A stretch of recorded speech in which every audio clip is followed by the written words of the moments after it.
រីទស្សនាបាគូពិចៅនេះទៅបកគលគ្នាបាត់ជាបរមបរមចូលមកស្ដាប់មួយពីធាក់ទុកមួយពីចៅនេះចាប់អោបទី1បាទកីឡាករកំពុងតែស្ទាបតង់គ្នាទៅវិញទៅមកបាទអត់ទាន់ហ៊ានសម្រុកគ្នានៅឡើយទេ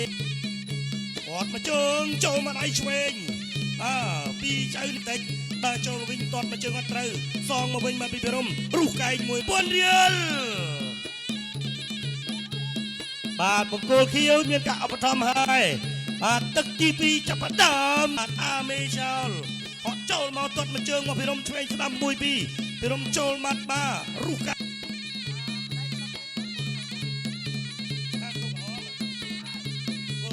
មួយពីពីរំ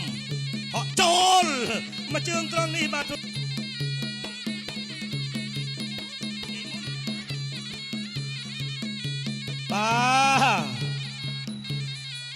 បកសមួយផ្ដើមមានសំទុះហើយ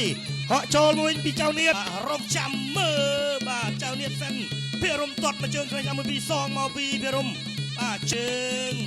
ស្រាលថយផុតភិរមហក់បោះចូលឆ្វេងស្ដាំ1 2បាត់ស្ដាំអត់ហ៊ានសម្រុកគ្នាទេ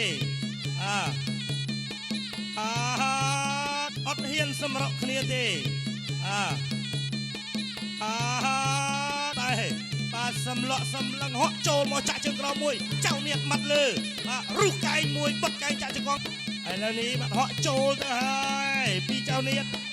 ចូលមកដៃឆ្វេងពីចៅនៀតចាប់អបចាក់ជង្គង់ពីវិរមជង្គង់ពីចៅនៀតបាទកាច់គ្នាត្រង់នេះលោកកញ្ញាកណ្ដាលកំពុងតែពិនិត្យមើល